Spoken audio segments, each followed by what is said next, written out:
السلام عليكم ورحمة الله وبركاته. اللهم صل وسلم وبارك على سيد الخلق سيدنا محمد وعلى آله وصحبه وسلم. ازيكم يا حبايبي، عاملين ايه؟ يا رب تكونوا بخير. النهارده بقى جاي لكم فيديو جديد. ما تنسوش اللايك والشير والسبسكرايب ودعوة حلوة من قلبكم. اول يوم النهارده طبعا في امتحاناتنا. كل سنة وانتم طيبين. الترم جري طيارة ما حسناش بيه. ده غير ان والله العظيم يعني ربنا يكون في عون الاولاد اللي في سنة رابعة دول، يعني وبجد اقسم بالله بجد ما شفتش يعني كان معايا علي، ما شفتش التعب في الترم قد ما شفته مع منا. الحمد لله. ربنا بس يعدي اليوم ده على خير. هخش اصحيها دلوقتي وهنفطر بقى مع بعض ونلبس ونكون مع بعض من اول يوم. بالله عليكم ادعوا لها في الكومنتات، بالله عليكم تدعوا لها. اكيد هي بتبقى فرحانه والله العظيم لما بقول لها نحدد على في كومنتات. ادعوا لها. هنبدا بقى يومنا كده باذن الله. هنصلي وهصحيها تتوضى كده وتصلي الاول. لسه الفجر مأذن بقاله كده بتاع نص ساعه. هنصلي وهنبدا نلبس ونتحرك من هنا ونكون معاكم. وهخليها تصب عليكم دلوقتي. استنونا بقى، ماشي؟ هنا بقى احنا كنا بنفطر عشان خلاص كنا هنبدأ نتحرك. منا لبست وانا كمان كنت جهزت، بس قلنا نفطر بقى الأول كده. وصلينا الحمد لله. وهنبدأ بقى نلبس ونكمل لبسنا يعني ونجهز حاجتنا ونتكل على الله. وده كان أول يوم امتحان لينا. ربنا يا رب يعدي الأسبوع الجاي كله على خير. احنا بدأنا يوم الخميس، لسه قدامنا بقى المشوار، لسه قدامنا لحد يوم الخميس اللي بعده.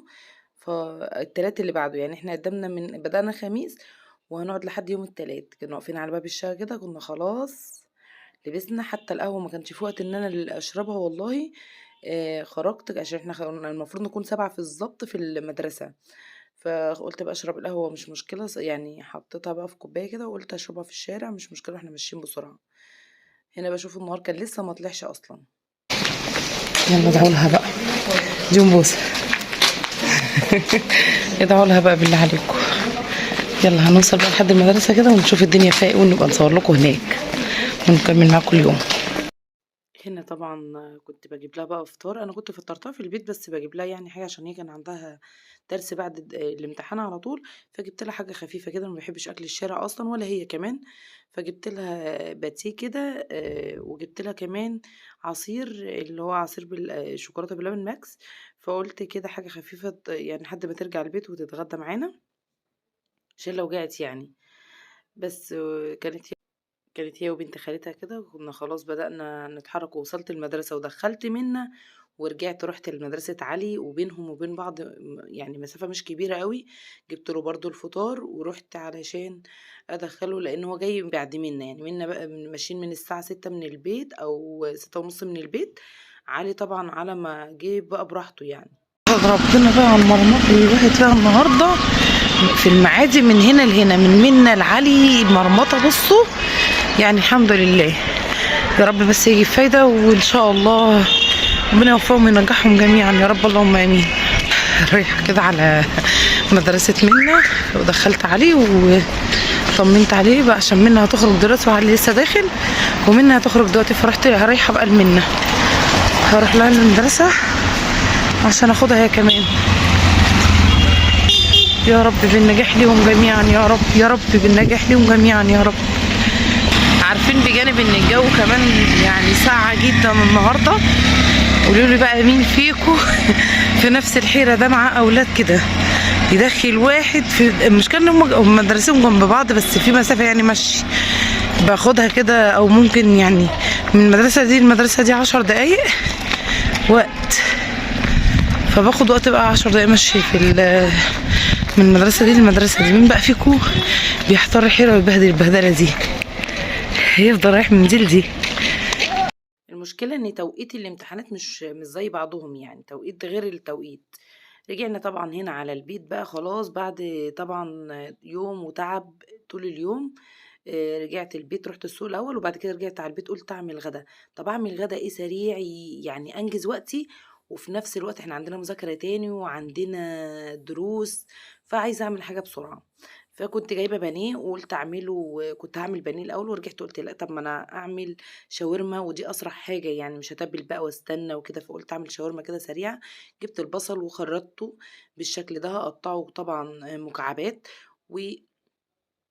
وبعد كده هقطع برضو البصل الطماطم، يعني هي طماطمية لما بكون بعمل لحمة، بعمل كبدة، بعمل شاورما، يعني لو هعمل كباب حلة وكده فما بحطش فيه طماطم، هي طماطماية واحدة بس، بكتر من البصل وبكتر من الفلفل، ده بيخليه طعمه تحفة. اما الطماطم لا، انا ما بحبش اكتر من الطماطم في الحاجات دي، فلما بكون قليلة بتديها بس الطعم كده، بتديها لمسة كده من الطعم بس، حاجة بسيطة بتكون افضل واحسن طبعا. هنا خرطت البصل كله مكعبات، وحطيت طاسة على النار فيها معلقتين من الزيت، مش هكتر دهون، هحط معلقتين بس من الزيت، طاسة تسخن وانزل على طول بالبصلة، وايدي بقى في البصلة اشوحها كده يا دوبك تدبل بس معايا، يعني انا يا دوبك بس البصل دبلت معايا، ورحت على طول حط عليها الفلفل. خلاص خرطت البصل كده معايا، هبدأ بقى اخرط الفلفل برضو الالوان.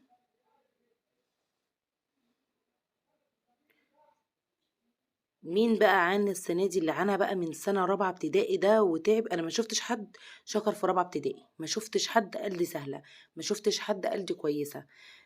فربنا يعديها على خير للأولاد كلهم يا رب.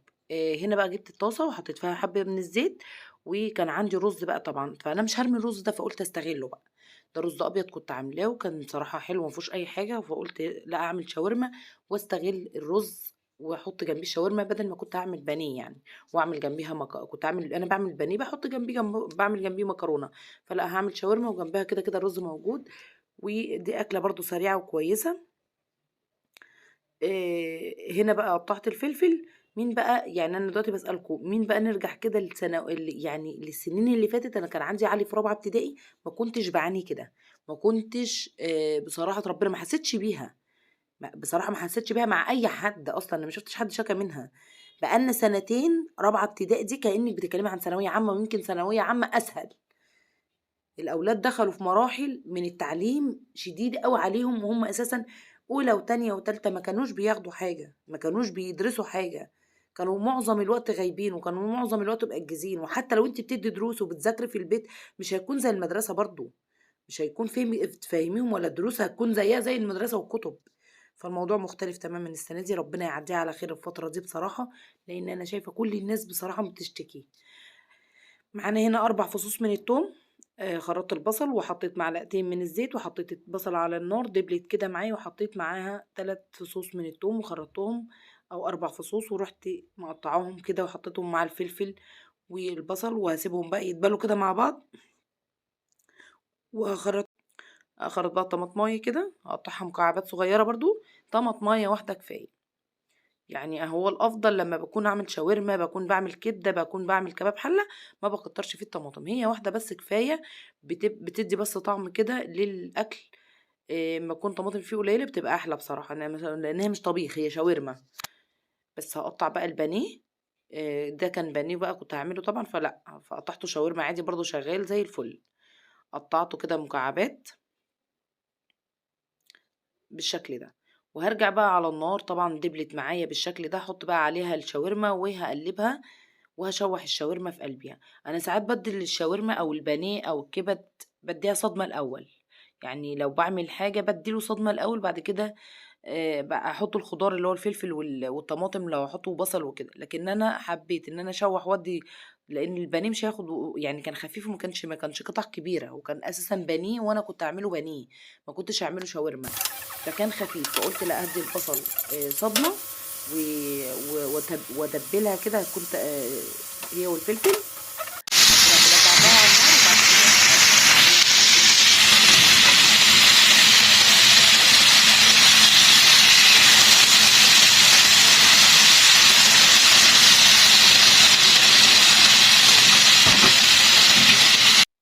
خلاص كده بقى خلصت الشاورما معانا، هبدأ بقى اقدمها، حطيت الرز وكمان حطيت الشاورما كده من عليه حواليها كده للتقديم، بس تغيير في التقديم، وهحط برضو شاورما كده في طبق للي عايز ياكلها بعيش. معايا طبعا هنا زيتون وليمون، ما تنسوش اللايك والشير والسبسكرايب ودعوة حلوة من قلبكم، واستودعكم في رعاية الله، ومع السلامة.